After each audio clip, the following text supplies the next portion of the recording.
Hi, this is Katie from the Hopewell branch. Today I'm going to share a Japanese folktale with you, and then in a companion video I'm going to show you two different dragon crafts to make. This story is My Lord Bag of Rice. This version is told by Yei Theodora Ozaki in her collection Japanese Folktales, Stories from Japan's Enchanted Past, which is available from Hopewell.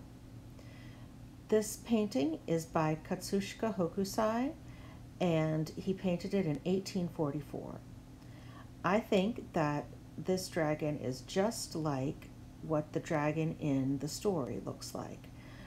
Scary at first, but then more human the longer you look at it.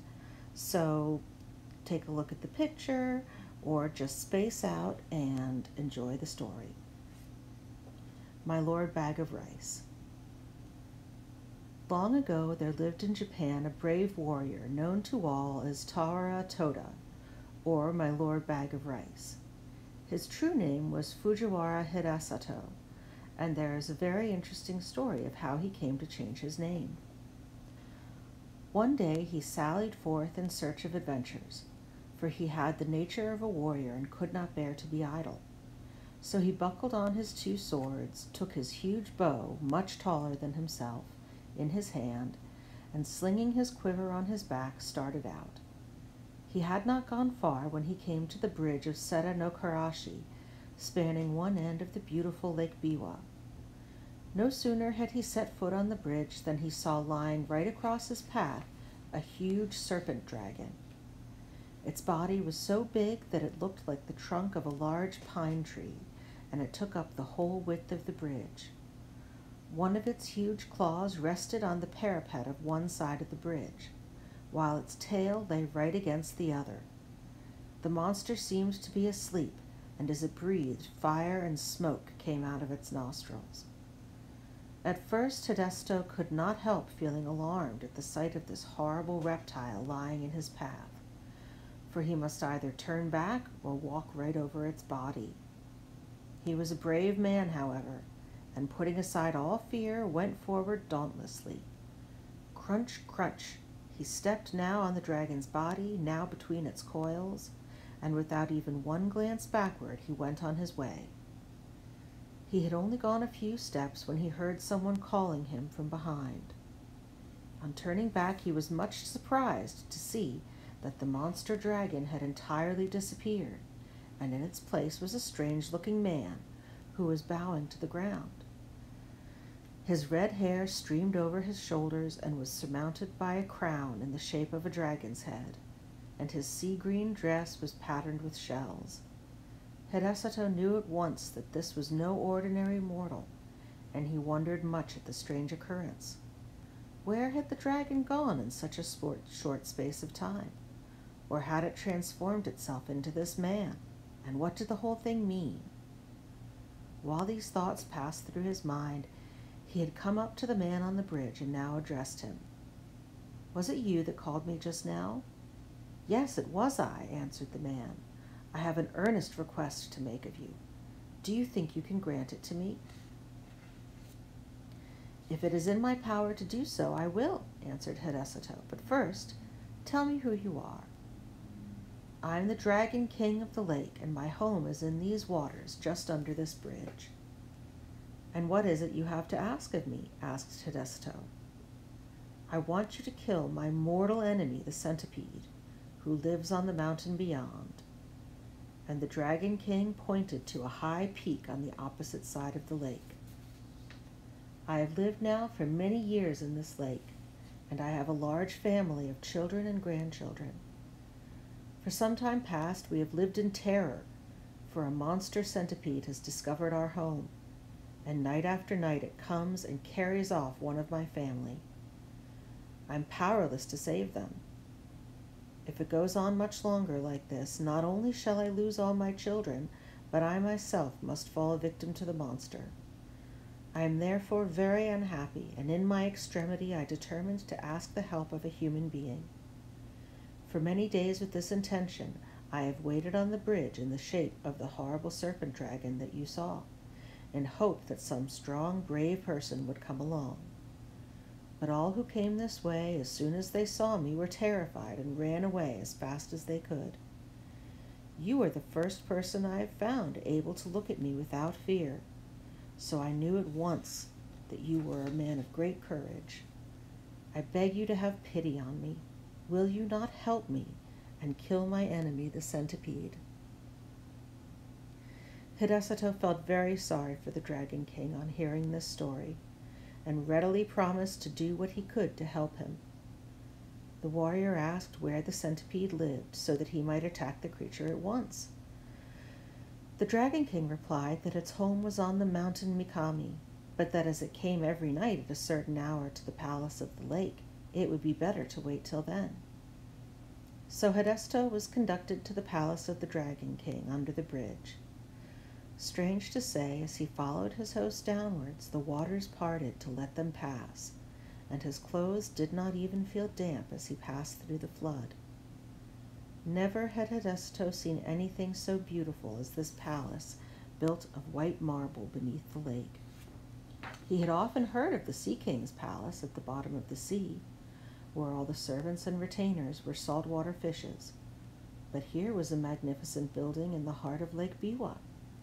The dainty goldfishes, red carp, and silvery trout waited upon the Dragon King and his guest. Hidesato was astonished at the feast that was spread for him. The dishes were crystallized lotus leaves and flowers, and the chopsticks were of the rarest ebony.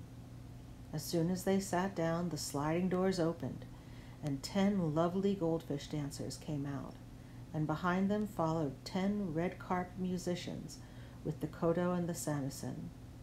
Thus the hours flew by until midnight, and the beautiful music and dancing had banished all thoughts of the centipede. The Dragon King was about to pledge the warrior in a fresh cup of wine when the palace was suddenly shaken by a tramp, tramp, as if a mighty army had begun to march not far away. Hidesato and his host both rose to their feet and rushed to the balcony, and the warrior saw on the opposite mountain 2 great balls of glowing fire coming nearer and nearer. The Dragon King stood by the warrior's side, trembling with fear. "The centipede! Those 2 balls of fire are its eyes. It is coming for its prey. Now is the time to kill it." Hidesato looked where his host pointed, and in the dim light of the starlit evening, behind the 2 balls of fire, he saw the long body of an enormous centipede winding around the mountains, and the light in its 100 feet glowed like so many distant lanterns moving slowly toward the shore. Hidesato showed not the least sign of fear. He tried to calm the Dragon King. "Don't be afraid. I shall surely kill the centipede. Just bring me my bow and arrows."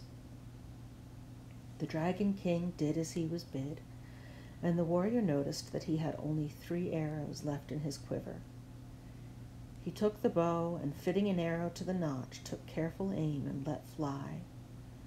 The arrow hit the centipede right in the middle of its head, but instead of penetrating, it glanced off harmless and fell to the ground. Nothing daunted, Hidesato took another arrow, fitted it to the notch of the bow, and let fly. Again the arrow hit the mark. It struck the centipede right in the middle of its head, only to glance off and fall to the ground. The centipede was invulnerable to weapons. When the Dragon King saw that even this brave warrior's arrows were powerless to kill the centipede, he lost heart and began to tremble with fear. The warrior saw that he had now only 1 arrow left in his quiver, and if this one failed, he could not kill the centipede. He looked across the waters. The huge reptile had wound its horrid body 7 times around the mountain and would soon come down to the lake. Nearer and nearer gleamed the fireballs of eyes, and the light of its 100 feet began to throw reflections in the still waters of the lake. Then suddenly the warrior remembered that he had heard that human saliva was deadly to centipedes. But this was no ordinary centipede. This was so monstrous that even to think of such a creature made one creep with horror. Hidesato determined to try his last chance. So taking his last arrow and first putting the end of it into his mouth, he fitted the notch to his bow, took careful aim once more, and let fly. This time the arrow again hit the centipede right in the middle of its head, but instead of glancing off harmlessly as before, it struck home to the creature's brain. Then, with a convulsive shudder, the serpentine body stopped moving, and the fiery light of its great eyes and 100 feet darkened to a dull glare like the sunset of a stormy day, and then went out in blackness. A great darkness now overswept the heavens. The thunder rolled and the lightning flashed, and the wind roared in fury, and it seemed as if the world were coming to an end. The Dragon King and his children and retainers all crouched in different parts of the palace, frightened to death, for the building was shaken to its foundations. At last the dreadful night was over. Day dawned beautiful and clear. The centipede was gone from the mountain. Then Hephaestus called to the Dragon King to come out with him on the balcony, for the centipede was dead and he had nothing more to fear. Then all the inhabitants of the palace came out with joy, and Hephaestus pointed to the lake. There lay the body of the dead centipede floating on the water, which was dyed red with its blood. The gratitude of the Dragon King knew no bounds. The whole family came and bowed before the warrior, calling him their preserver and the bravest warrior in all Japan. Another feast was prepared, more sumptuous than the first. All kinds of fish, prepared in every imaginable way, raw, stewed, boiled, and roasted, served on coral trays and crystal dishes, were put before him, and the wine was the best that Hephaestus had ever tasted in his life. To add to the beauty of everything, the sun shone brightly, the lake glittered like a liquid diamond, and the palace was 1,000 times more beautiful by day than by night. His host tried to persuade the warrior to stay a few days, but Hephaestus insisted on going home, saying that he had now finished what he had come to do and must return. The Dragon King and his family were all very sorry to have him leave so soon, but since he would go, they begged him to accept a few small presents, so they said, in token of their gratitude to him for delivering them forever from their horrible enemy, the centipede. As the warrior stood in the porch taking leave, a train of fish was suddenly transformed into a retinue of men, all wearing ceremonial robes and dragon's crowns on their heads to show that they were servants of the great Dragon King. The presents that they carried were as follows. First, a large bronze bell. Second, a bag of rice. Third, a roll of silk. And fourth, a cooking pot. Hephaestus did not want to accept all these presents, but as the Dragon King insisted, he could not well refuse. The Dragon King himself accompanied the warrior as far as the bridge, and then took leave of him with many bows and good wishes, leaving the procession of servants to accompany Hephaestus to his house with the presents. The warrior's household and servants had been very much concerned when they found that he did not return the night before, but they finally concluded that he had been kept by the violent storm and had taken shelter somewhere. When the servants on the watch for his return caught sight of him, they called to everyone that he was approaching, and the whole household turned out to meet him, wondering much what the retinue of men bearing presents and banners that followed him could mean. As soon as the Dragon King's retainers had put down the presents, they vanished, and Hephaestus told all that had happened to him. The presents which he had received from the grateful Dragon King were found to be of magic power. The bell only was ordinary, and as Hephaestus had no use for it, he presented it to the temple nearby, where it was hung up to boom out the hour of day over the surrounding neighborhood. The single bag of rice, however much was taken from it day after day for the meals of the knight and his whole family, never grew less. The supply in the bag was inexhaustible.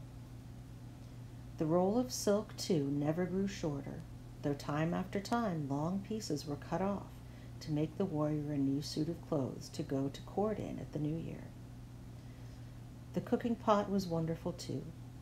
No matter what was put into it, it cooked deliciously whatever was wanted, without any fire.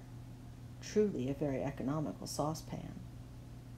The fame of Hephaestus' fortunes spread far and wide, and as there was no need for him to spend money on rice or silk or firewood, he became very rich and prosperous, and was henceforth known as my Lord Bag of Rice. The end.